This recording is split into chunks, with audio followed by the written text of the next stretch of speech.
Rally कर रहे थे तो वही कह रहे थे कि समाजवादी पार्टी हो या बीएसपी हो, ये तो माफियाओं को अपने गले का हार बना करके पहनाते थे, लेकिन हमने सही मायनों में बेटियों को सुरक्षा दी है और व्यापारियों को सुरक्षा दी। एक महिला होने के नाते खुद को कितना सुरक्षित महसूस करती है?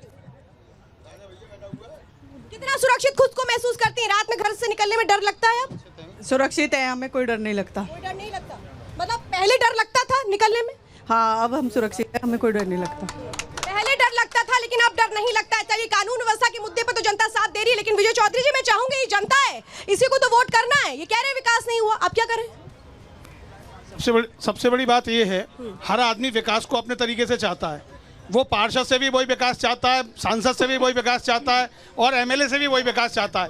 इन लोगों को सही मायने में ये नहीं पता कि हम किसको चुनते हैं और किसके लिए चुनते हैं।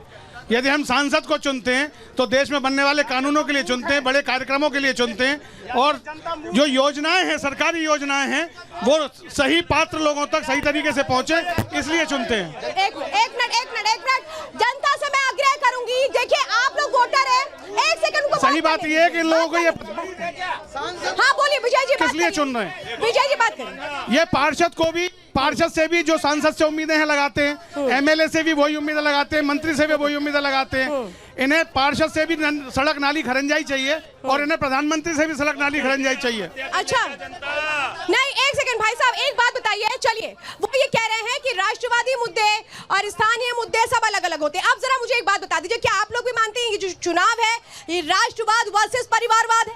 बुरा मत मानना मैडम, मैं एक बात पहले कहना चाहूंगा, आपके चैनल पे तो भाजपा का ठप्पा लगा हुआ है। आप लोग ऐसी बातें करते हैं। मैं जरा कहूंगी इस बात को, अगर आप अपनी भाषा की मर्यादा भूल गए, अपनी मर्यादाओं को भूल गए, तो मैं कहूंगी इस कार्यक्रम में आप जा सकते हैं। बातें हम विकास की कर रहे हैं, कोई भी गलत बात मैं अलाउ नहीं करूंगी। मुझे बताइए जरा, राष्ट्रवाद वर्सेस परिवारवाद की लड़ाई मान? मैं एक चीज आपको बताना चाहूंगा कि पूरे देश की जनता आज महंगाई से त्रस्त है। मैं इंडियन ऑयल में काम करता हूं। जब क्रूड ऑयल हमारा 150 रुपए आता था, उस समय हमारा पेट्रोल केवल 70 रुपए होता था। आज क्रूड के दाम जो केवल 70-80 रुपए है, लेकिन हमारी गैस जो 1100 हो गई है, डीजल हमारा 100। जवाब दीजिए राजेश जी, जवाब दीजिए। महंगाई से भी लोग त्रस्त हैं। वो कह रहे हैं महंगाई के लिए सरकार क्या कर रही है, आगे आने वाले वक्त में क्या करेगी, बताइए। देखिए, जवाब तो उस गरीब से लीजिए जिसको प्रधानमंत्री आवास योजना में मकान मिला है। दर्द उससे पूछिए जिसके घर में गैस का सिलेंडर नहीं होता था, जिसको गैस का सिलेंडर मिला है। अरे सरकारी योजना का लाभ उसको पूछिए जिसको किसान सम्मान निधि मिलती है। सरकारी योजना का लाभ उसको पूछिए जिसका बेटा बीमार हो जाता है और 5 लाख तक का इलाज जो है फ्री में जाकर के हॉस्पिटल में कराता है। तो ये जो है सरकार गरीबों की सरकार है।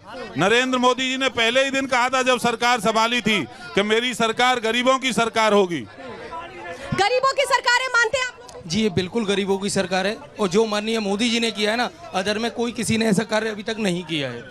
ये सरकार बहुत अच्छी सरकार है और लोग कहते हैं तो उसको कहने दें, लेकिन ये सरकार ने जो कार्य किया अदर कोई नहीं कर सकता है। आप विकास से खुश हैं? मेरा नाम लोकेश कुमार राही है और मैं आपके चैनल से बड़ा प्रभावित हूँ। भैया की बात से सहमत हूँ। जनता के काम से प्रभावित है, सरकार के काम से प्रभावित है कि नहीं, ये आप पहले बताएं। मैं आपको बताना चाहूँगा, भारतीय जनता पार्टी ने इतने काम किए कि 5 साल से तो किसान सड़क पर बैठे हुए हैं, और इतना काम किया है कि बीएसए कॉलेज एकमात्र संस्था है हमारे यहाँ ऐसी जिसमें सभी लोग पढ़े हुए 80%। वहाँ पर छात्र अपनी समस्या को उठाना पाए, वहाँ गेट पर पुलिस चौकी बना दी।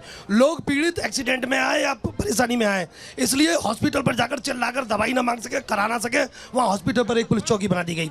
अभी एक भाई साहब, एक सेकंड, मुझे आपकी बात से एक बात समझ नहीं आ रही। अगर पुलिस चौकी बनाई जा रही है तो ये जनता के लिए सुरक्षा की भी तो मुहैया करवा रही है, तो कानून व्यवस्था सही नहीं होनी? नहीं, ऐसा कैसे कह सकते हैं आप? भाषण नहीं देना, यहाँ पे सवाल उठाना है। मैडम, भाषण की बात नहीं हो रही है, बात विकास की चल रही थी अभी यहाँ पे। सवाल क्या है आपका? आपका सवाल क्या है? आपका सवाल क्या है?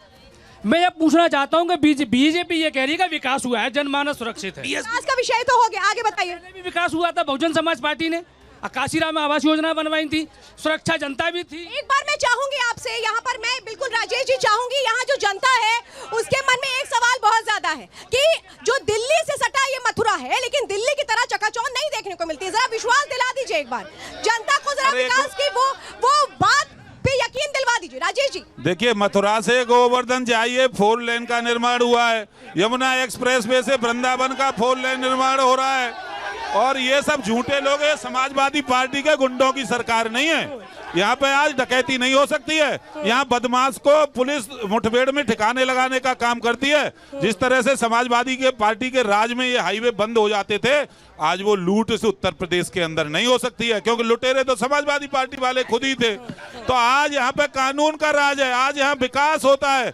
आज हम यहाँ सुरक्षित 35 लाख करोड़ से अधिक के निवेश आज उत्तर प्रदेश के अंदर आते हैं। और मथुरा का जाकर के देखिए ना, कोसी में कितना बड़ा डेवलपमेंट एरिया विकास हुआ है, पूरा औद्योगिकीकरण हो रहा है क्षेत्र का। 60 रुपये जोन जहाँ से समाप्त होता है वहाँ अनेक प्रकार के काम हो रहे हैं। और थोड़ा विकास चाहिए। जरा मैं रुपेश जी से ही पूछी थी, रुपेश जी विकास का दम भर रहे हैं यहाँ पर राजेश जी, 80 में 80 सीटों का दम भर रहे हैं। अगर 80 में 80 उनकी आ गई तो फिर कांग्रेस का क्या होगा? विधायक जी कह रहे हैं। नहीं, मैं एक सवाल कर रही हूँ, अगर वो 80 में 80 का दम भर रहे हैं तो आपका क्या होगा? हाँ, कांग्रेस वालों को आप माइक भी खराब दे रहे हैं, है ना? देखिए, भाजपा का चाल चरित्र और चेहरा दोनों उजागर हो गया है, और इलेक्ट्रल बॉन्ड जैसा घोटाला अब तक का सबसे बड़ा आजाद भारत का घोटाला है। अच्छा, कांग्रेस ने नहीं लिया उससे? अच्छा, कांग्रेस ने क्यों चंदा लिया इलेक्ट्रल बोर्ड से, बताइए ना। 10 साल में यहाँ पे कोई ऐसा बड़ा कारखाना लगा हो, बता दीजिए, पूछिए पब्लिक खड़ी है। 10 साल में यहाँ पे कोई यूनिवर्सिटी खोली हो तो बता दीजिए। 6300 करोड़ तो कांग्रेस ने लिया है भाई। 2014 में इन्होंने कहा था कि यमुना मैया को साफ कर देंगे। आज इनसे पूछिए कि हेमा मालिनी जी ने 2 बार यमुना की पूजा की है, दोनों बार यमुना जल से आचमन किया है क्या? पूछिए। देखिए, बहुत सारे गंदे नाले यमुना में गिरते थे। 2014 में इन्होंने कहा था कि बंदर सफारी बनाएंगे। क्या बंदरों से आपको निजात मिली? क्या किसान पीड़ित है, आवारा पशुओं से फसल बर्बाद हो रही है।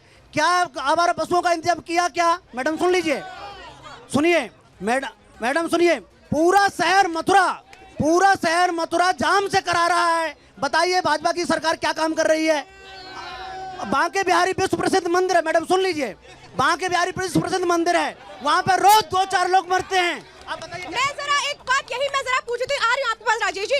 मुझे एक बात करिए नरेंद्र जी, ये सारी बातें तो इन्होंने गिनवा ली। मैं कहूंगी राजेश जी और नरेंद्र जी, आप लोग ये क्यों नहीं पूछ रहे हैं कि अगर 2014 से पहले इन्होंने काम कर दिया होता तो शायद आज आप लोग के ऊपर आरोप नहीं लग रहे होते। आप पूछिए ना, सवाल पूछिए। बिल्कुल आप ठीक कह रही हैं। कांग्रेस के टाइम में भी जमुना में कई बार सांसद बने। ऐसा जो आपने कहा कि 3 बार नहीं बने, 3 बार बने। तेजवीर सिंह जी 3 बार बने, मेरे बड़े भाई मानवेंद्र सिंह जी यहाँ से 3 बार जनता ने चुन के भेजा, चौधरी दिगंबर सिंह जी 3 बार रहे। ऐसा नहीं है कि 3 बार नहीं रहे सांसद। हेमा जी भी तीसरी बार होंगी, लेकिन उनसे अपेक्षाएं बहुत है।